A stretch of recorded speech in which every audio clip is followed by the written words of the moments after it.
सदा वसन्तम हृदयारविन्दे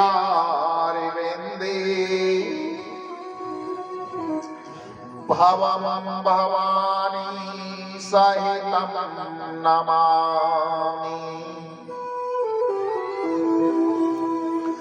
या देवी सर्वभूतेषु शक्तिरूपेण संस्थिता नमस्तस्यै नमस्तस्यै नमस्तस्यै नमो नमः। मनोजवं मारुततुल्यवेगम्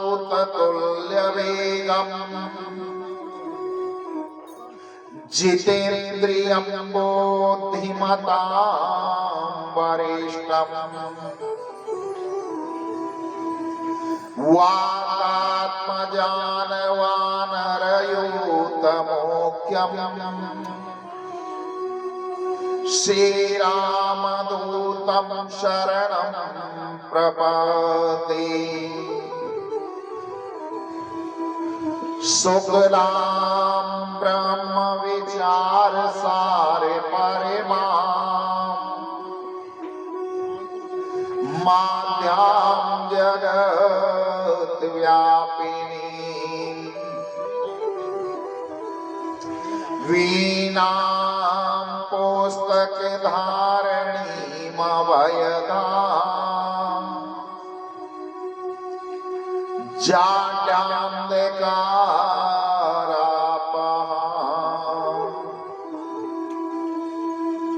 हस्ते स्फाटिकमालिकां विधवतीं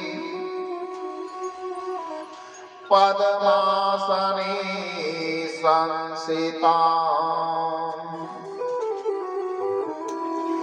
वन्दे तां परमेश्वरी भगवती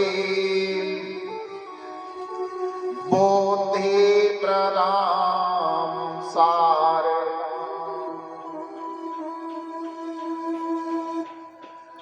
जय जय श्री राधा रमण,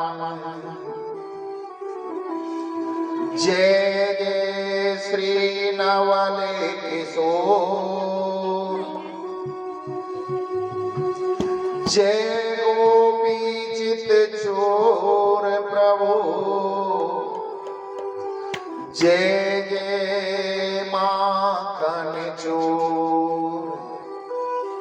गोविंद जय जय गोपाल जय जय गोविंद जय जय गोपाल जय जय गोविंद जय जय गोपाल जय जय गोविंद जय जय गोपाल जय जय राधा रमण हरि गोविंद जय जय राधा रमण हरि गोविंद जय जय ब्रह्मा जी की जय जय विष्णु जी की जय जय ब्रह्मा जी की जय जय विष्णु जी की जय जय ब्रह्मा जी की जय जय विष्णु जी की जय जय ब्रह्मा जी की जय जय विष्णु जी की जय जय उमापति शिव शंकर की जय जय उमापति शिव शंकर की जय जय गोविंद जय जय गोपाल जय जय गोविंद जय जय गोपाल जय जय राधा रमण हरि गोविंद जय जय राधा रमण हरि गोविंद जय जय गंगा जी की जय जय यमुना जी की जय जय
दशरथ कुमार चारों भाइयों की जय। दशरथ कुमार चारों भाइयों की जय। गोविंद जय जय गोपाल जय जय। गोविंद जय जय गोपाल जय जय। राधा रमण हरि गोविंद जय जय। राधा रमण हरि गोविंद जय जय। राधा जी की जय जय लक्ष्मण जी की जय जय। राधा जी की जय जय लक्ष्मण जी की जय जय। और मोकटे बंसी वाले की जय जय। मोर मुकुट बंसी वाले की जय जय। गोविंद जय जय गोपाल जय जय। गोविंद जय जय गोपाल जय जय। राधा रमण हरि गोविंद जय जय। राधा रमण हरि गोविंद जय जय। गोविंद जय जय गोपाल जय जय। गोविंद जय जय गोपाल जय जय।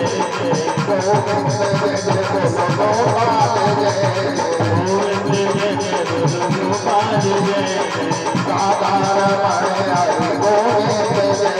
राधा रमण हरि गोविंद जय जय। राधा रमण हरि गोविंद जय जय। राधा रमण हरि गोविंद जय जय। गोविंद जय जय गोपाल जय जय। गोविंद जय जय गोपाल जय जय। राधा रमण हरि गोविंद जय जय। राधा रमण हरि गोविंद जय जय। गोविंद जय जय गोपाल जय जय। गोविंद जय जय गोपाल जय। राधा रमण हरि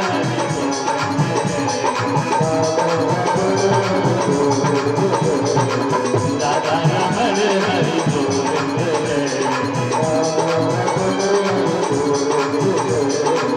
राधा रमण हरि गोविंद जय।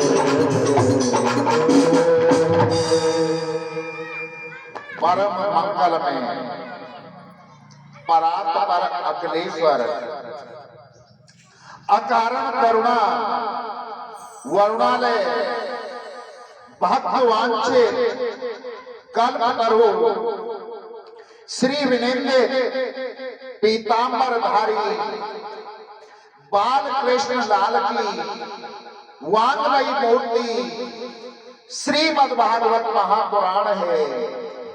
बोलो श्रीमद् भागवत महापुराण की जय हो। बोलो सुखदेव जी महाराज की जय हो। बोलो परीक्षित जी महाराज की जय हो। बोलो बस्ती माता की जय हो। बोलो गौ माता की जय हो। बोलो गंगा मैया की जय हो। बोलो जमुना मैया की जय हो। बोलो आनंद कंद भगवान की जय हो। बोलो अपने अपने गुरु गोविंद भगवान की बोलो अपने अपने मताई बाप की जय हो। बोलो बागेश्वर धाम की जय हो। बोलो सन्यासी बाबा की जय हो। बोलो दादा दादी आशा माई की जय हो। बोलो हमारी बाबा की जय हो। जय जय श्री राधे श्याम। परम आदरणीय सर्वमात्र शक्ति पिता तुल्य पुरुष शक्ति विप्र समाज संत समाज भक्त श्रोता और जहां तक मेरी आवाज जा रही है वहां तक के सभी भक्त प्रेमियों को मैं डॉक्टर संजय भारद्वाज व्यासपीठ से चरणों में कोटि कोटि नमन करता हूं। बोलो राधे राधे। सिया राम में सब जग जानी, भैया करहूं प्रणाम जोरे जोग पानी। आज चतुर्थ दिवस की कथा में प्रवेश करने से पूर्व जो कलयुग के अवतारी हैं, जिनका चारों युग में प्रताप है, ऐसे वीर बलवंत हनुमंत लाल के चरणों में हम दंडवत प्रणाम करते हैं। जो करता भी वही है और कारक भी वही है। अगर भगवान का कोई सच्चा वक्ता है तो वो हनुमान जी महाराज हैं, और भगवान की कथा का अगर कोई सच्चा श्रोता है तो वो भी हनुमान जी महाराज हैं। हम और आप तो एक निमित्त मात्र हैं। ऐसे वीर बलवंत हनुमंत लाल के चरणों में दंडवत प्रार्थना करते हैं। कथा प्रारंभ होत है, आओ वीर हनुमान, आसन आए विराज कर, करो सर्व कल्याण। सुखदेव जी महाराज वर्णन करते हैं कि हे राजन परीक्षित, वैसे तो भगवान के 24 के 24 अवतार वंदनीय हैं, परंतु मानव जीवन से जो अधिक जुड़े हुए हैं वो दो चरित्र हैं। राम कृष्ण दो एक हैं, अंतर नहीं निमेष, इनके नैन गंभीर हैं, उनके चपल विशेष। राम और कृष्ण के अंदर जरा भी अंतर नहीं है। राम के नैनों में गंभीरता है, कृष्ण के नैनों में चपलता है। जब तक हम जीवन में राम कथा को नहीं उतारेंगे तब तक कृष्ण कथा हमारी समझ में नहीं आएगी। राम कथा एक ऐसी कथा है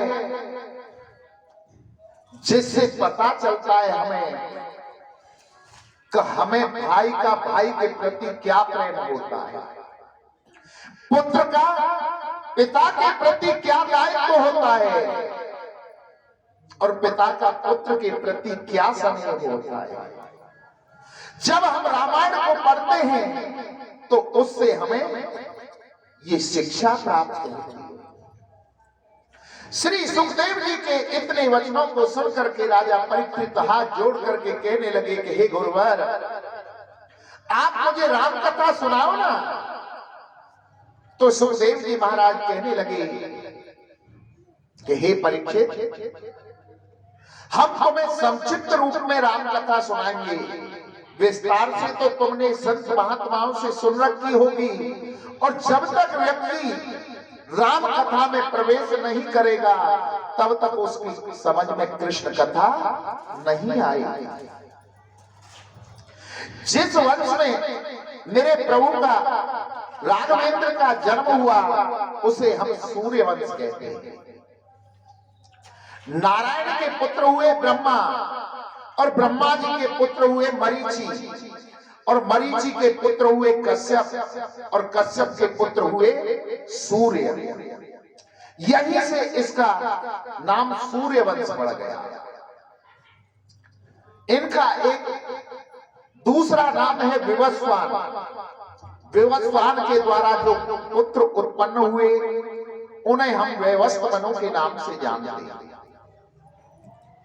वैवस्व मनु महाराज के जो पुत्र हुए उन्हें हम सुमंतनु कहते हैं।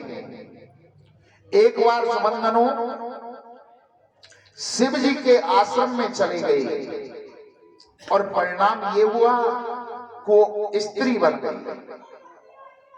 जब स्त्री बन गई तो अपने मन में बड़ी गिलानी हुई, तो उन्होंने अपने शरीर का त्याग कर दिया। वैवस्व मनु के बड़ी चिंता हुई। उनके 10 पुत्र हुए और उनके एक पुत्र का नाम था सरयाती।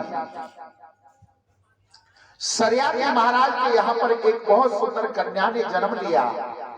उस कन्या का नाम था सुकन्या। एक बार राजा अपनी उस कन्या को और सेना को लेकर के शिकार करने के लिए जंगल में गया। जंगल में जाकर के देखा कि वहां एक बहुत बड़ा मिट्टी का टीला था। उसमें 2-3 छिद्र थे। उस सुकन्या ने एक लकड़ी उठाई और उन छिद्रों में उस लकड़ी को चुभोया। उस मिट्टी के डेले के कौन थे अंदर चमन ऋषि तपस्या कर रहे थे। उनके शरीर के ऊपर इतनी दीमक और मिट्टी जम गई थी। जब उस कन्या ने उन छिद्रों में लकड़ी की तो अंदर जो ऋषि तपस्या कर रहे थे चमन ऋषि, उनकी आंखें फूट गई। आंखें फूटी, तपस्या से खड़े हुए, क्रोध आ गया। सारी सेना कांपने लगी कि कहीं ये ऋषि हमें श्राप ना दे दे। न चाहते हुए उस राजा ने अपनी कन्या सुकन्या का विवाह चमन ऋषि के साथ में किया। चमन ऋषि ने अश्वनी कुमारों को बुलाया और अश्वनी कुमारों ने आकर के चमन ऋषि की रोशनी प्रदान की। इसी सूर्यवंश में एक और प्रतापी राजा हुआ, नवक। नवक के जो पुत्र हुए वो नावक हुए और नावक के जो पुत्र हुए राजा अम्बरीश। कौन नहीं जानता राजा अम्बरीश का नाम। साल भर के अंदर जितनी भी एकादशियां आती थी ना, प्रत्येक एकादशी को राजा अम्बरीश निर्जला व्रत लिया करते थे। देखो आज कैसा सौभाग्य है कि आज भी एकादशी और राजा अम्बरीश की कथा आज हमको श्रवण करने को प्राप्त हुई। एकादशी का व्रत प्रत्येक व्यक्ति को करना चाहिए।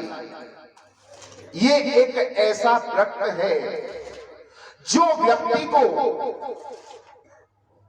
धन, वैभव, लक्ष्मी, ऐश्वर्य, शक्ति, मुक्ति सभी को प्रदान करता है। साल भर के अंदर 24 एकादशी आती है। हमारा कर्तव्य बनता है कि हम उन 24 एकादशियों का व्रत करें। अगर हमारे शरीर के अंदर सामर्थ्य ना हो तो केवल उनका नाम उच्चारण करने से वही फल की प्राप्ति होती है।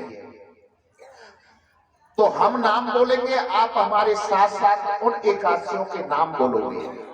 उत्पन्ना, मोक्षदा, सफला, पुत्रदा, सत्यला, जया, विजया, आमल की, पाप मोचनी, कामदा, वरुथनी, मोहिनी, अपरा, निर्जला, योगिनी, देवसैनी, पवित्रदा, पुत्रदा, अजा, परवर्तनी, इंद्रा, पाशांकुशा, रमा, देवोत्थायिनी। ये 12 महीनों की 24 एकादशियों के नाम है। और जिस वर्ष अधिक मास पड़ जाता है, लौद का महीना पड़ जाता है, उस वर्ष 2 एकादशियां और बढ़ जाती हैं, जिनका नाम पद्मनी और परमा है। यथा नाम तथा गुण, ये एकादशी जैसा इनका नाम है वैसे ही इनके गुण हैं, और इनकी कथा पढ़ने से इसके फल की प्राप्ति का पता चल जाता है। राजा अम्बरीश साल भर के अंदर जितनी भी एकादशियां आती थी, सबका निर्जन व्रत किया जाता था। ऐसे ही राजा ने आज भी व्रत किया, और द्वादशी के दिन राजा अम्बरीश के यहां पर दुर्वासा ऋषि पधारे। दुर्वासा ऋषि को देखकर राजा अम्बरीश ने कहा, अहो भाग्य हमारे, जो संत द्वार पधारे, हमारे अहो भाग्य हैं जो एक संत ब्राह्मण हमारे द्वार पर पधारा है। हे महाराज, हमने एकादशी का व्रत किया, आज द्वादशी है, ब्राह्मण को भोजन करा करके हम अपना परायण करेंगे तो उसका तो फल ही अलग प्राप्त होगा। संत दुर्वासा भी कहने लगे कि हे राजन, एकादशी का व्रत तो हमने भी किया है, तुम एक काम करो, तैयारी करो भोजन की। हम नदी के किनारे पर संध्या वंदन करके आ रहे हैं। कह करके दुर्वासा जी वहां से चले जाते हैं। और कई बार क्या होता है कि द्वादशी वाले दिन, द्वादशी कुछ ही क्षण को रहती है, त्रयोदशी लग जाती है, और जिन्होंने एकादशी का व्रत किया है उन्हें द्वादशी में परायण कर लेना चाहिए, नहीं तो त्रयोदशी में व्रत परायण नहीं होता। ऐसा उस दिन भी हुआ कि द्वादशी कुछ ही क्षण थी और संत दुर्वासा अभी तक आए नहीं। राजा अम्बरीश गुरु ब्राह्मणों के पास गया और हाथ जोड़ करके विनती करने लगा कि हे प्रभु, हे गुरुवर, मेरा मार्गदर्शन करो, मैं करूं तो करूं क्या? मैंने एक संत ब्राह्मण को निमंत्रण दे रखा है और द्वादशी समाप्त होने को जा रही है और मुझे एकादशी का परायण करना है द्वादशी में, मैं करूं तो क्या करूं? गुरु ब्राह्मणों ने कहा कि हे राजन, तुम भगवान के चरणों का चरणामृत ले लो, चरणोदक ले लो, उससे अपना परायण कर लो, और जब राजा तुम्हारे पास में संत दुर्वासा आ जाए, उन्हें भोजन करा करके स्वयं भोजन कर लेना, तुम्हारा परायण भी हो जाएगा और तुम्हें दोष भी नहीं लगेगा।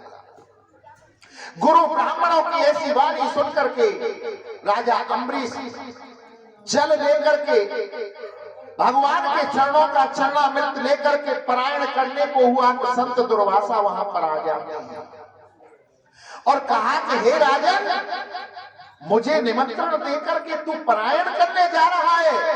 अपनी जटाओं में से एक केस उखाड़ा और पृथ्वी पर दे करके मारा तो कृत्या नाम की राक्षसी उत्पन्न हो जाती है,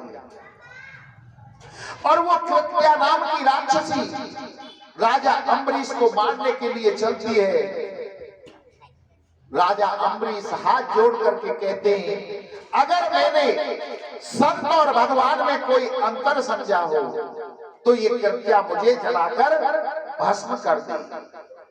हे भगवान विष्णु, आप ही न्याय करिए।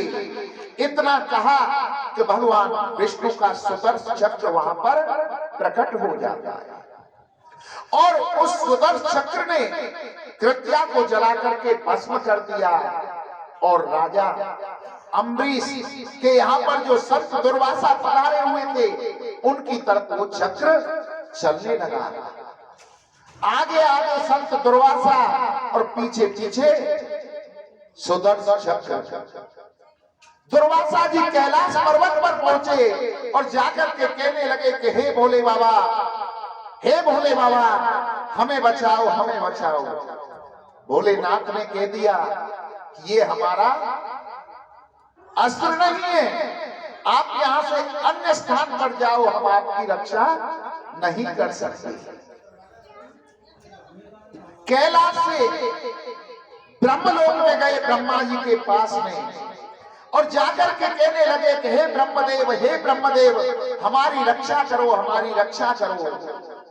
ये चक्र हमें जला करके भस्म कर देगा। ब्रह्मा जी ने भी कह दिया, हे संत दुर्वासा, हमारी कोई ताकत नहीं है कि हम इससे आपकी रक्षा कर सकें। ये सुदर्शन चक्र है विष्णु जी का, विष्णु जी के पास में जाओ, वही तुम्हें बचा सकते हैं, अन्यथा कोई नहीं। वहां से विष्णु लोक को चल देते हैं। मार्ग में नारद जी मिलते हैं। नारद जी ने संत दुर्वासा से पूछा, क्यों दुखी हो? बोले, पीछे सुदर्शन चक्र आ रहा है, ये जला करके हमें मार देगा, भस्म कर देगा। बोले, इतनी तुम्हारी ताकत है जो सुदर्शन चक्र से अब तक तुम्हें बच जाती। अब तो नारद जी की बात सुन करके संत दुर्वासा का दिमाग और ज्यादा खराब हो गया कि मारता है नहीं और पीछा छोड़ता नहीं है, पीछे लगा हुआ है, करें तो करें क्या? बोले, विष्णु भगवान के पास में जाओ। विष्णु लोक में पहुंचे और जाकर के कहने लगे, हे भक्तवत्सल, हे दयालु, हे दीनों के नाथ, हमारी रक्षा करो, हमारी रक्षा करो। आपका ये सुदर्शन चक्र हमें जला करके भस्म कर देगा, मार देगा। भगवान विष्णु कहने लगे, हम कौन है किसी को बचाने के वाले? आपने अपराध किसका किया है? मेरे भक्त का मेरा अपराध नहीं किया, और मैं तो भक्तों के आधीन हूं। अहम भक्तो पराधीनो हास्यगात्र इव त्वजा साधु निर्वस्तहृदय भक्तये भक्तजना प्रिय। अहम भक्त पराधीनो, मैं तो भक्तों के अधीन हूं। मेरे भक्त मुझे जहां बैठा देते हैं, जैसा नाच नचाते हैं, मैं उन भक्तों के लिए वैसा ही नाच नाचता हूं। मेरी कोई ताकत नहीं मैं तुम्हें क्षमा कर सकूं। तुमने अपराध मेरे भक्त का किया है संत दुर्वासा, अम्बरीश का तुमने अपराध किया है, उसका अपराध किया है तो उसी के पास जाओ, उसके पास जाओ और उन्हीं से क्षमा मांगो। विष्णु भगवान के ऐसे वचन सुनकर संत दुर्वासा तीनों लोक में चक्कर काट करके राजा अम्बरीश के द्वार पर आने लगी। और राजा अम्बरीश आज भी उस जल को लेकर के अपनी हथेली पर खड़ा है। 1 वर्ष हो गया। मन में प्रतिज्ञा कर रखी है कि जब तक संत दुर्वासा को भोजन नहीं करा दूंगा, तब तक ये मैं जल भी आचमन नहीं करूंगा। संत दुर्वासा उनके द्वार पर आते हैं और राजा अम्बरीश से क्षमा मांगना चाहते हैं कि उससे पहले राजा अम्बरीश संत दुर्वासा के चरणों में गिर जाते हैं।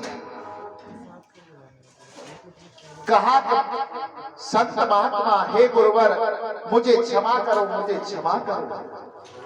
संत दुर्वासा कहने लगे, पहले मेरी रक्षा इस सुदर्शन चक्र से करो। दुर्वासा जी बीच में खड़े हो गए और कहा कि मैंने भक्त और भगवान में या संत और भगवान में, गुरु और भगवान में कोई अंतर समझा है, तो हे सुदर्शन चक्र, पहले आप मुझे मारो, पीछे संत दुर्वासा को मारो। सुदर्शन चक्र वहीं शांत हो जाते हैं और विष्णु लोक को चले जाते हैं। संत दुर्वासा जी को भोजन कराया। संत दुर्वासा बहुत सारे आशीर्वाद देकर वहां से चले जाते हैं। सूर्यवंश में एक और प्रतापी राजा हुआ, युवस्वान। सूर्य वंश की एक विशेषता रही है, सूर्य नारायण से लेकर के और भगवान राम के जन्म तक आप दृष्टि डाल करके देखो, सूर्य वंश में जब भी कोई बालक हुआ कामेष्टि यज्ञ करना पड़ा, तब जाकर के पुत्र उत्पन्न हुआ। और चंद्रवंश की ये विशेषता रही है, चंद्रमा से लेकर के और कृष्ण द्वारकाधीश तक के जीवन पर दृष्टि डाल करके देख लो, जिसकी भी शादी हुई उसी की शादी में झगड़ा हुआ। ये विशेषता रही है। युवस्वान राजा के कोई संतान नहीं थी, अपने गुरु वशिष्ठ जी के पास गए और कहने लगे, गुरु जी संतान नहीं है, क्या करें? बोले कामेष्टि यज्ञ करो तो तुम्हें संतान होगी। राजा ने कामेष्टि यज्ञ किया, 2 कलशों की स्थापना की, एक रानी के लिए, एक राजा के लिए। राजा को रात्रि में प्यास लगी और अंधेरा होने के कारण जो रानी का कलश था वो राजा ने पी लिया। प्रातः होने पर वशिष्ठ जी ने कहा कि हे राजन, गड़बड़ कर दी, तुमने रानी वाला जल पी लिया है, अब गर्भ तुम्हारे धारण होगा, गर्भ तुम्हारे रहेगा। राजा के गर्भ रह गया, पेट चीर कर उस बालक को निकाला। अब उस बालक को दूध कौन पिलाए, समस्या। स्वर्ग लोक से इंद्र आए और इंद्र ने अपनी तर्जनी उंगली को उस बालक के मुंह में डाला और उसे दुग्ध पान कराया। उस बालक का नाम मानधाता हुआ। मानधाता के पुत्र मुचकंद हुए, जिनका उद्धार द्वापर में जाकर के होता है। मानधाता के वंश में आगे चल के त्रिपुंस हुए, फिर राजा हरिश्चंद्र हुए। कौन नहीं जानता राजा हरिश्चंद्र को, जिन्होंने सत्य के कारण अपने पुत्र, स्त्री, बेटा सबको बेच दिया और सत्य में पूर्णतः सफल होकर वैकुंठ को प्राप्त किया। उसके बाद में इसी वंश में आगे चल करके बाहुक हुए। इनकी 2 पत्नियां थी, एक पत्नी को संतान नहीं थी तो वो रानी दुखी थी। राजा ने यज्ञ किया, यज्ञ भगवान स्वयं चरु लेकर के उत्पन्न हुई। तो राजा ने अपनी रानी को वो चरु दी, खीर दी खाने के लिए। अन्य जो रानियां थी वो जलने लगी। उस बालक को नष्ट करने के लिए उन्होंने उसे जहर दे दिया। गुरु वशिष्ठ जी ने अपने मंत्र शक्ति के कारण उस बालक को बचा लिया और वो बालक अपने सिर पर जहर रख करके पैदा हुआ। तो उस बालक का नाम सगर पड़ गया। सगर पड़ गया। सगर के 2 पत्नियां थी, सुमिति और केसनी। सुमिति और केसनी जो पत्नियां थी, केसनी के हुए असमंजस और सुमिति ने एक मांस के पिंड को जन्म दिया। अब मुझे अपने आप पर क्रोध होने लगा कि मेरे गर्भ से मांस का पिंड जन्म हुआ है। तो उसने गड़सा लिया और गड़सा से उस पिंड के टुकड़े करने प्रारंभ किए।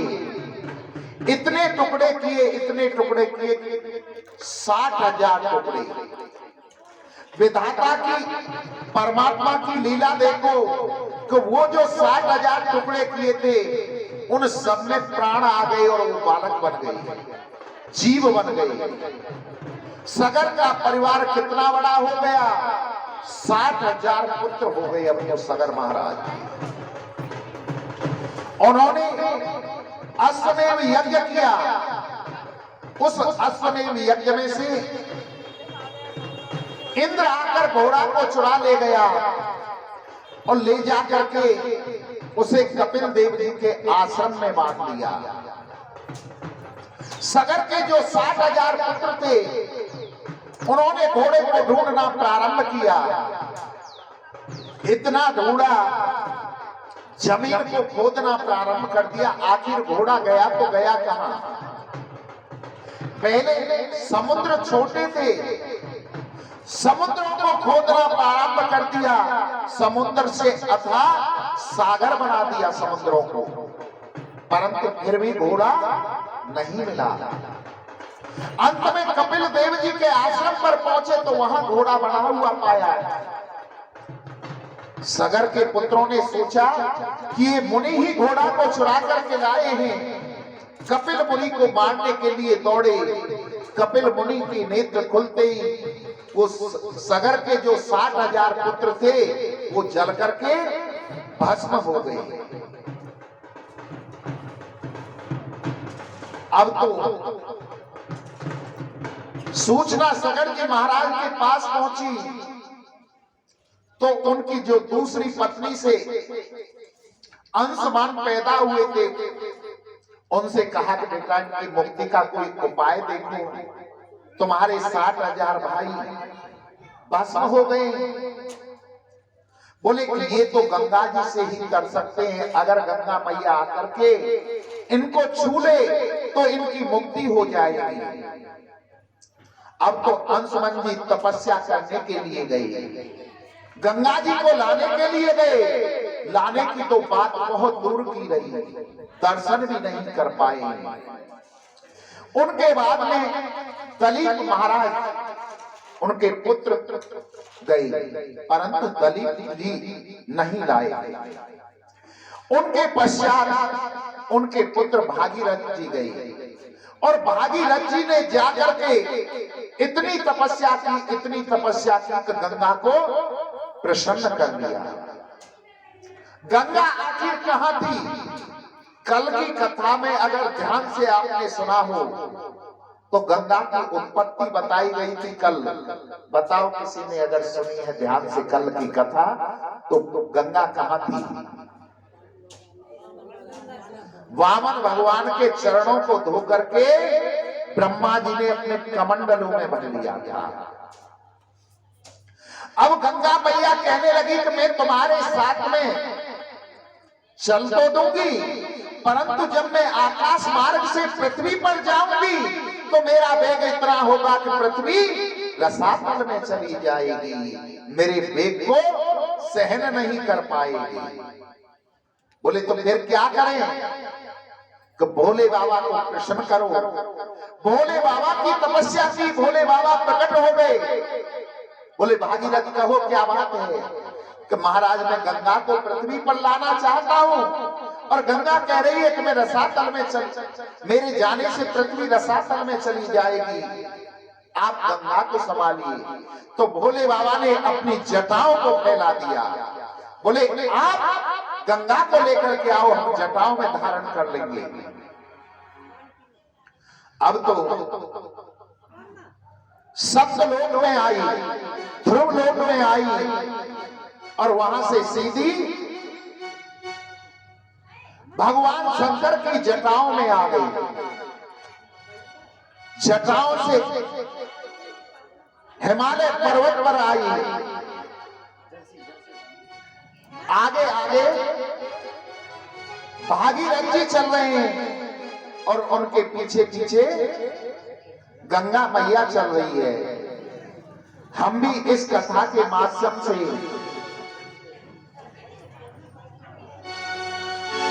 गंगा मैया के दर्शन करने के लिए चलेंगे। थोड़ा सा पंखा लगा दो, पंखा में लगा दो।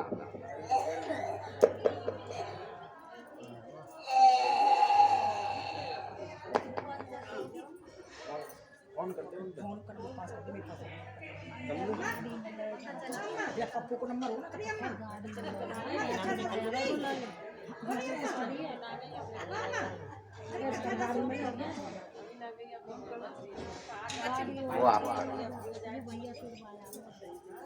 करो तुम गाड़ी ले जाओ। ललित को छोड़वा। हाँ ललित जा रहा हो, तुम चल जाओ। ललित घर ना जाना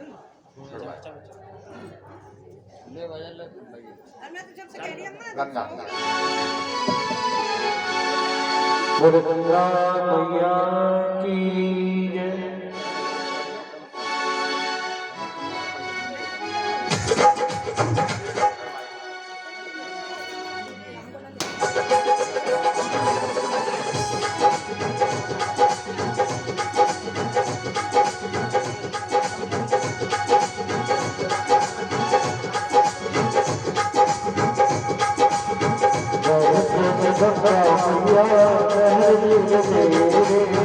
बहे कैसे गंगा मैया लहर धीरे धीरे।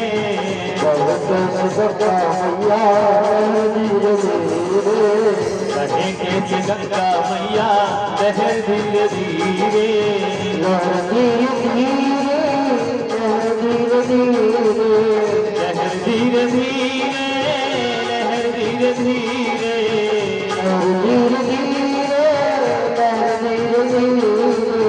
लहर धीरे धीरे लहर धीरे धीरे।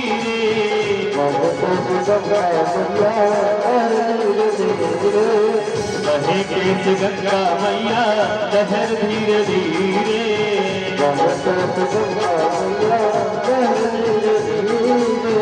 बहे कैसे गंगा मैया लहर धीरे धीरे।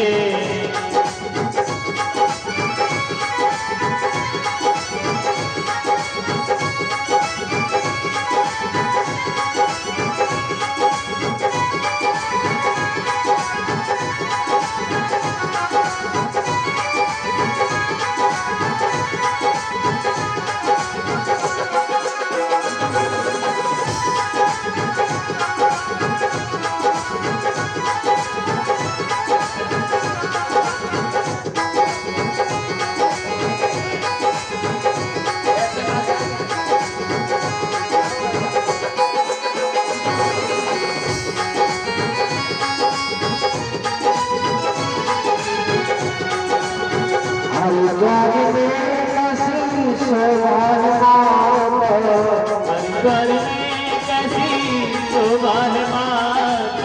हरिद्वार में कैसी शोभा है माता। हरिद्वार में कैसी शोभा है माता।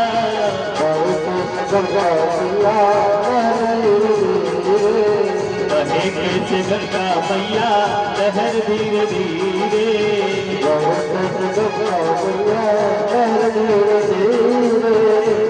कैसे गंगा मैया लहर धीरे धीरे।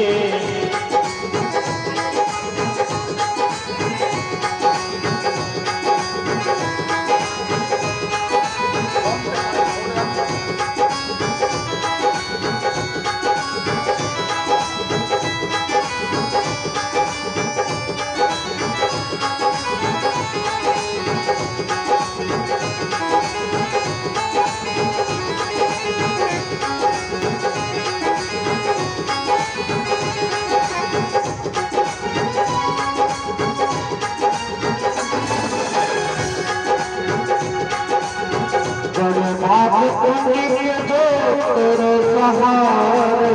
बड़े भाग्य के दो तेरे सहारे। बड़े भाग्य के दो तेरे सहारे। बड़े भाग्य के दो तेरे सहारे।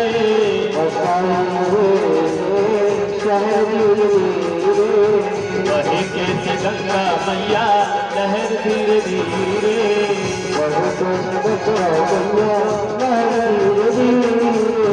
बहे कैसे गंगा मैया लहर धीरे धीरे।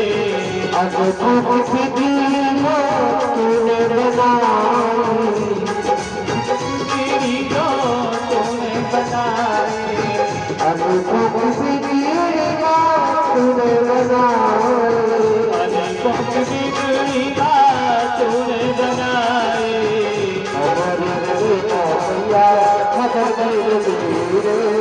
हमारी मिलेगा मैया खबर धीरे धीरे। हमारी मिलेगा मैया खबर धीरे। बहे कैसे गंगा मैया लहर धीरे धीरे। लहर धीरे धीरे लहर धीरे धीरे। लहर धीरे धीरे हाँ लहर धीरे धीरे।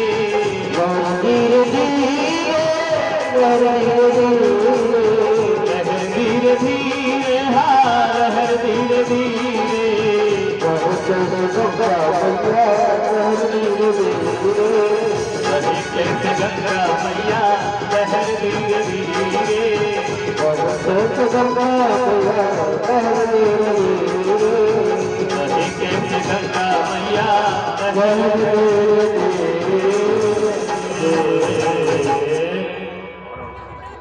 गंगा मैया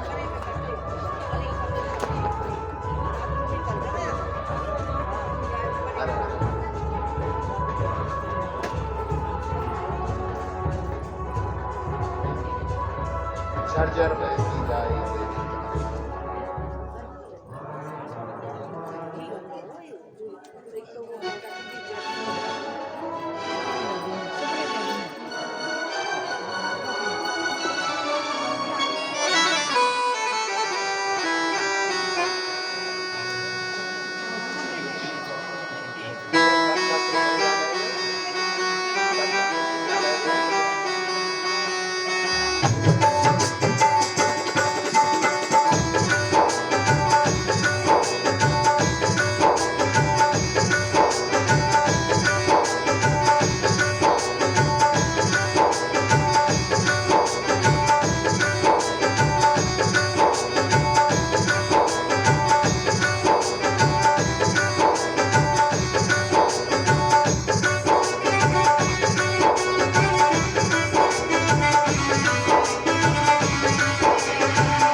गंगा मेरी हो गई बाकियों के पास धोते धोते हो नाम तेरी गंगा मेरी हो गई बाकियों के पास धोते ओ हरे हरे गंगे हरे हरे गंगे हरे हरे गंगे हरे हरे गंगे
से बोलो राधे श्याम। राधे श्याम।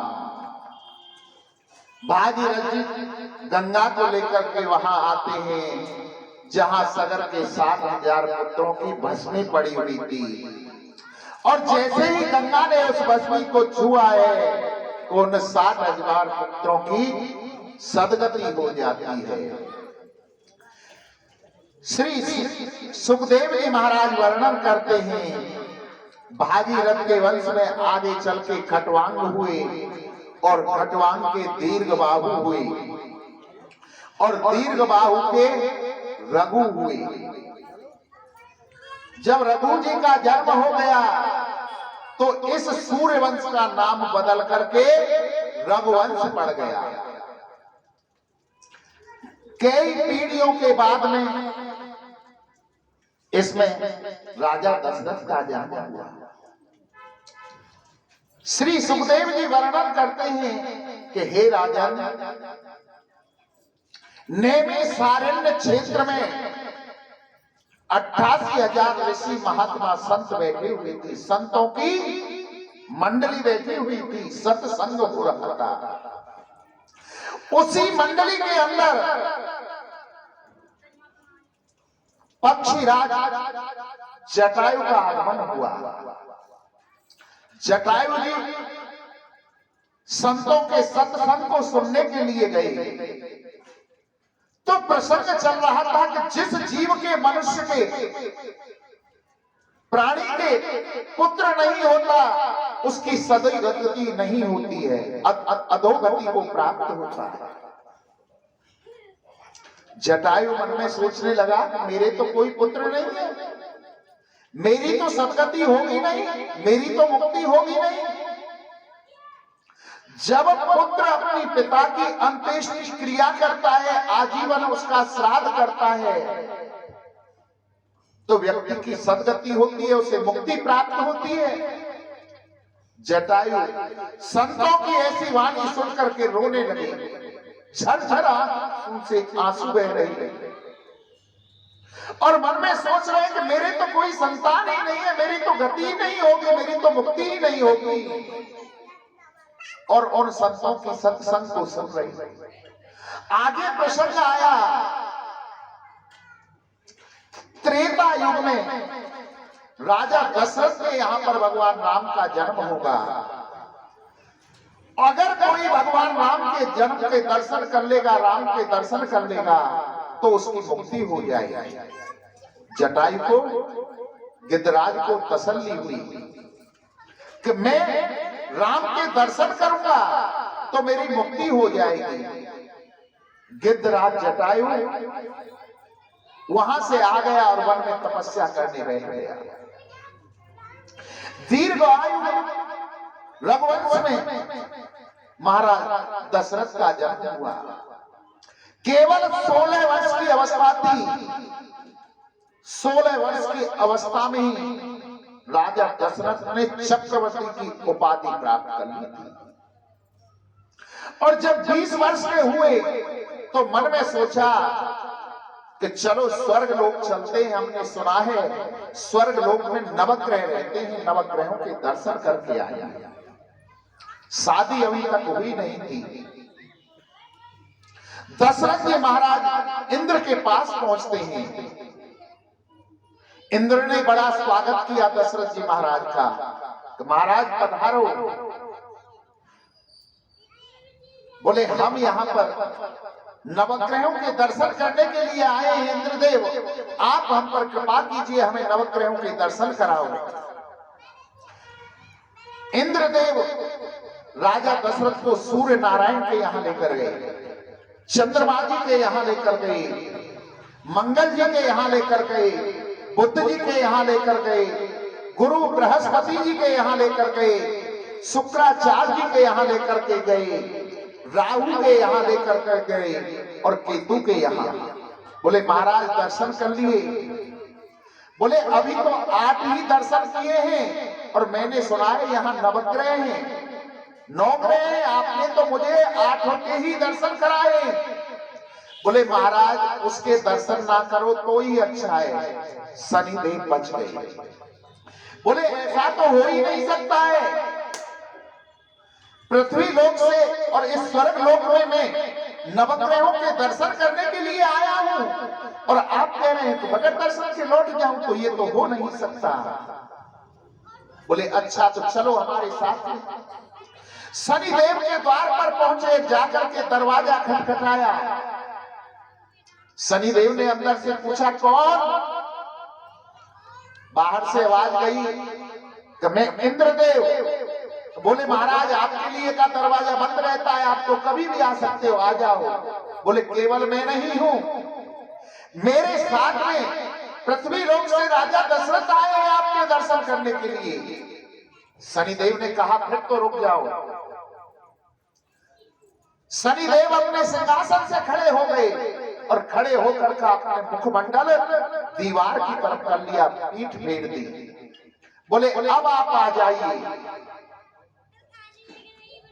इंद्रदेव दशरथ जी को लेकर के शनिदेव के मकानों में प्रवेश करते हैं, महलों में प्रवेश करते हैं। बोले महाराज कर लीजिए दर्शन। बोले क्या दर्शन कर ले? ये तो हमारा अपमान कर रहे हैं, इन्होंने तो हमारी तरफ पीठ कर रखी है, हमें तो मुखमंडल के दर्शन करने हैं। शनिदेव कहने लगे हे राजा, जितना आज मैंने सम्मान तुम्हारा किया है ना, इतना मान सम्मान मैंने अपने पिता सूर्य देव का नहीं किया। जितना मान सम्मान आज मैंने तुम्हें दिया है, उतना मान सम्मान मैंने अपने गुरु शुक्राचार्य को नहीं दिया। बोले क्या मान सम्मान दिया? हमारी तरफ तो आपने पीठ कर रखी है, आप हमें मुख दिखाओ। बोले हे राजन, मेरी दृष्टि के सामने कोई टिक नहीं सकता, तुम्हारी तो ताकत क्या है। जैसे ही शनिदेव ने अपने मुखारबंद को घुमाया है, मुखमंडल को, शनिदेव के दर्शन नहीं कर पाए राजा दशरथ। स्वर्ग लोक से पृथ्वी की ओर लुढ़क पुढ़क होकर के गिरते हुए आ रहे हैं। और जंगल में वो गिद्धराज जटायु, जिसने संतों की वाणी सुनी थी, वो आकाश की तरफ देख रहा है। जटायु की दृष्टि अपार होती है।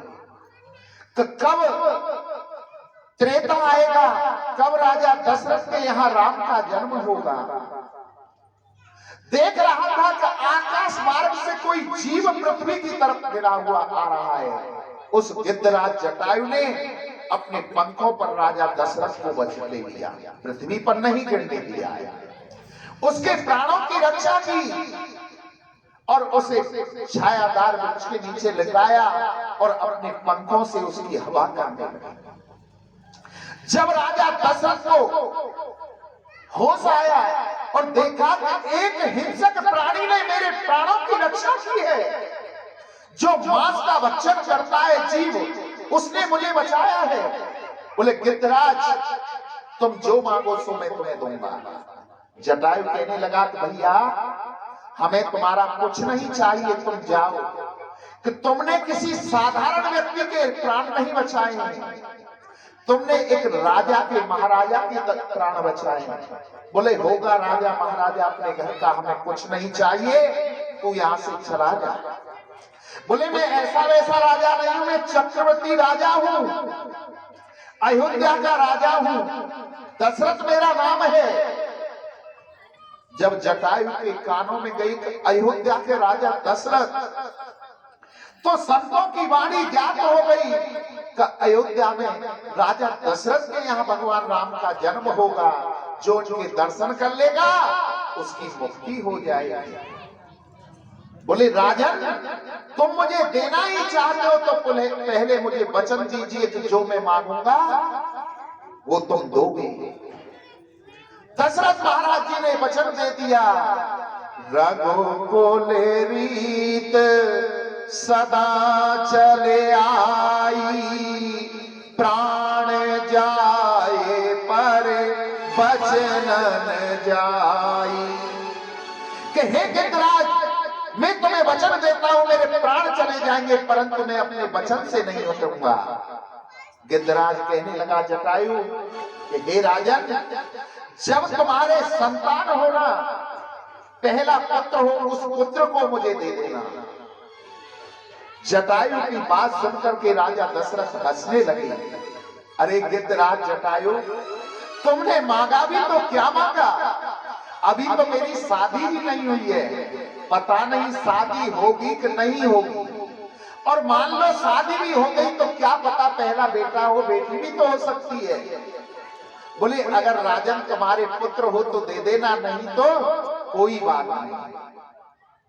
वचन देकर के राजा दशरथ अपनी अयोध्या में आ गया। और जितनी अवस्था राजा दशरथ की थी उतनी ही अवस्था लंकेश्वर रावण की थी। रावण भी तपस्या करने के लिए कैलाश पर जाता है। रावण जैसा कोई विद्वान नहीं हुआ है। इतना ज्ञाता था कि भविष्य को देख लेता था। रावण ने रावण संहिता लिखी है जिससे एक भविष्य फल देखा जाता है। रावण ने सोचा कि मैं देखूं तो सही मेरे भाग्य में क्या लिखा है, मेरी मृत्यु किसके द्वारा लिखी हुई है। तो अपने ललाट को पलट करके देखा, जब शीशों को काट काट करके भगवान शंकर को चढ़ा रहा था, कि तुम्हारी मृत्यु कौशल्यानंदन राजा दशरथ के पुत्र राम के द्वारा लिखी है। रावण ने सोचा कोई बात नहीं, इसका भी उपाय करूंगा। भगवान शंकर को प्रश्न किया, उनसे वर लिया, अपनी नाभि में अमृत लिया और अपनी लंका में लौट करके आ गया। और सोचने लगा कि राम का जन्म ही मैं नहीं होने दूंगा तो मेरी मृत्यु कहां से होगी। न बचेगा बांस, न बचेगी बांसुरी। जब बांस ही नहीं रहेगा तो बांसुरी कहां से बजेगी। रावण रात्रि में अयोध्या जाता है और राजा दशरथ का हनन कर लेता है, चुरा लेता है सोते हुए का। और चुरा करके उसकी कुक्षी में जो वीर्य था उसे खत्म कर देता है। बोले न इसके वीर्य रहेगा न इसके संतान होगी। और उसे एक मधुसा में बांध करके राजा दशरथ को समुद्र में फेंक देता है। कौशल्या को उठाता है, उसे भी एक मधुसा में बांध करके रावण समुद्र में फेंक देता है। परंतु विधाता को कुछ और ही मंजूर था। विधाता ने दोनों के प्राणों को बचा लिया और एक टापू पर ब्रह्मा जी ने स्वयं अपने मुखारविंद से राजा दशरथ और कौशल्या की शादी कराई। कौशल्या को लेकर के राजा दशरथ अयोध्या में आ जाते हैं। उसके बाद उनकी दो शादियां और होती हैं, एक कैकेयी के साथ में और एक सुमित्रा के साथ में। परंतु तीन तीन रानियां होने के बावजूद राजा के कोई संतान नहीं हुई। संतान कहां से हो? क्यों? कुक्षी में वीर्य ही नहीं था, और जब वीर्य ही नहीं था तो संतान कहां से हो? अब तो अपने जब बुढ़ापा आ गया, अपने गुरुजी वशिष्ठ जी के पास गए और जाकर के कहने लगे कि हे गुरुवर, ऐसा उपाय बतलाओ जिससे कि मेरी संतान हो जाए, मेरा वंश आगे चल जाए। बोले राजन, आप कामेष्टि यज्ञ करिए। श्रृंगी ऋषि को बुलाया, कामेष्टि यज्ञ किया। नारायण भगवान यज्ञ से प्रकट हुए चरु लेकर के। जैसे ही चरु लेकर प्रकट हुए उस समय वहां पर कौशल्या माता थी। राजा दशरथ ने उस चरु को कौशल्या को देना चाहा। उसी समय कैकेयी वहां आ जाती है। बोले मेरा भाग, उस चरु का आधा भाग करके कैकेयी को देना चाहा तो उसी समय एक चील वहां आ जाती है। और जैसे ही कैकेयी को दे रहे थे कि चील वो पात्र उठा करके ले गई और आकाश मार्ग से उड़ने लगी। जब उड़ती हुई जा रही थी पर्वत से ऊपर से, तो चील के हाथ से वो चरु छूट जाती है और कहां जाकर के गिरती है? माता अंजनी की हाथ। मां अंजना उसे प्रसाद समझकर पा लेती है, जिससे कि हनुमान जी का जन्म होता है। तभी तो कहा गया है तुम सम प्रिय भरत सम भाई, तुम मुझे भरत के समान भाई हो, राम जी के भाई ही हैं हनुमान जी महाराज। अब उस चरु में से फिर आधा भाग करके केकई को दिया, और जैसे केकई और कौशल्या पाने को हुई कि सुमित्रा आ जाती है, बोली बहनों मेरा भाग कहाँ है? तो दोनों रानियों ने अपने अपने भाग में से आधा आधा भाग सुमित्रा को दिया।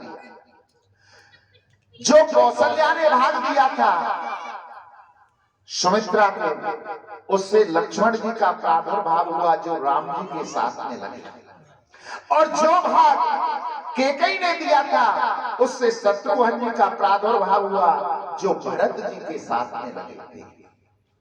चारों रानियां, तीनों रानियां गर्भवती हो गई। नौमी ते मधुमास पुनीता, शुक्ल पक्ष अवजित हरि प्रीता। चैत्र का महीना आ गया, नौमी तिथि आ गई, और सबसे पहले मेरे प्रभु ने शंख चक्र गदा वरमाला पहने हुए माता कौशल्या के महलों में दर्शन दिए विष्णु रूप में। तभी तो कहते हैं कौशल्या हितकारी। कहा कि हे माता हम तुम्हारे पुत्र बन करके आ गए। बोले इतना बड़ा पुत्र? आप तो पिता बन करके आए हो। कि मां तुम्हें ध्यान हो, तुमने पहले तपस्या की थी और तुमने कहा था चाहूं तुम ही समान सुत प्रभु सन कवन दुराब, कि मैं तुम्हारे समान ही पुत्र चाहती हूं। मैंने इस सारी सृष्टि में, इस सारे संसार में आंख घुमाकर देखी कि मेरे समान तो कोई दूसरा है ही नहीं। इसलिए आप सरस खोजो कहां जाई, नभ तन तय हों में आई। इसलिए मैं आपका पुत्र बन के नर बन करके आ गया। बोले ऐसा बेटा नहीं होता है, पहले आप छोटे बनिए कि मैया आप हमें बेटा कहो और हम आपको मैया कहेंगे, बस बन गए कि नहीं नहीं नहीं। पहले तो जो तुम्हारी ये 4 हाथ है इनमें से 2 हाथ हटाओ। बोले जब बेटा बनने आए हैं तो लो 2 हाथ हटा ले, 2 हाथ हटा लिए। बोले ठीक है मैया आप तो द्वार खोल दो। नहीं, 10 फुट का कहीं बेटा होता है, पहले छोटे बन गए, छोटे बन गए। बोले छोटे बन गए तो इन कपड़ा में तो उतारो, जब बालक होता है तो नंगा होता है। भगवान ने कहा मैया तुम बड़ी परेशान करो, कभी कहो 2 हाथ हटा, कभी कहे छोटा बनो, कभी कहे 2 नंगे हो जा। जब बोले बालक बनने आए तो नंगो है नहीं, कौन सी शर में नंगे हो जा। बोले नंगे हो गए तो अब रो तो सही, जब बालक होता है तो रोता है। माता पुने बोली सोमत डोली, तजहुतात ये रूपा, कीजे शिशु लीला अत प्रिय शीला, ये सुख परम अनुपा। अब तो छोटे हो गए, रूप को तज दिया है प्रभु ने। बोले रो तो सही, सुने बचन सुजाना, रोदन ठाना, होए बालक सुर भूपा। ये चरित जो गावई हर पद पावई, तेन परई भवकूपा। उधर आकाश मार्ग में सारे देवता खड़े हो गए दर्शन करने के लिए कि भगवान का दर्शन करेंगे। चंद्रमा सूर्य से कहता है भैया थोड़ा आगे बढ़ जाओ ना, आगे बढ़ जाओ, हम भी दर्शन कर लें। अब तो सूर्य अकड़ में आकर के कहने लगे नहीं, हमारे वंश में आए, हम नहीं आगे बढ़ेंगे। अब तो चंद्रमा बेचारे रोने लगे। प्रभु ने पूछा चंद्रमा जी तुम क्यों रो रहे हो? बोले आप जले पर नमक छिड़क रहे हो। एक तो सूर्य वंश में आए, दिन के 12 बजे आए, और अब भी पूछ रहे हो क्यों रो रहे हो? बोले तो चिंता क्यों करते हो? अब के दिन के 12 बजे आए, अगली बार रात के 12 बजे आ जाए। अब के सूर्यवंश में आए तो अगली बार चंद्रवंश में आ जाएंगे। बोले इस जीवन में मुझे क्या मिलेगा? बोले इस जीवन में मिलेगा मेरा राम नाम होगा, परंतु जब तक आप चंद्रमा मेरे साथ में नहीं जुड़ोगे मेरा पूरा नाम नहीं होगा। इसलिए प्रभु का पूरा नाम है श्री रामचंद्र भगवान। बोलो रामचंद्र भगवान की जय। अब तो अवधवासियों को जब पता चला कि प्रभु का प्रादुर्भाव हो गया है तो अवधवासी बधाई गाने लगे। क्या भय प्रकट कृपाला दीन दयाला कौशल हितकारी हरे सिद्ध महतारी मोने मोने अद्भुत रूप तारी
सरकार की जय जय श्री राधे श्याम। साधु जी सीताराम सीताराम, प्रेम से बोलो राधे श्याम। राधे श्याम। अरे लाला, भगवान को जन्म हुआ को ऐसी थोड़ा हो जाएगी, बधाई बजेगी भैया। जन्मे हैं चारों भैया, अवध में बाधे बजैया।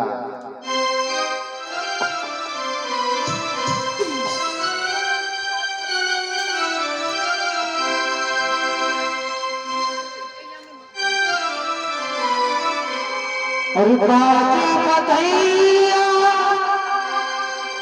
बाजे बधैया, जय हो प्रगटे चारों मैया, अवध में बाजे बधैया। आइए धीरे धीरे को खुशियाँ भगवान को जल जाए। अपने स्थान पर खड़े होकर हाथ में लगाते हुए चलेंगे और कहना है प्रगटे चारों मैया, अवध में बाजे बधैया, प्रगटे चारों मैया, अवध में बाजे बधैया।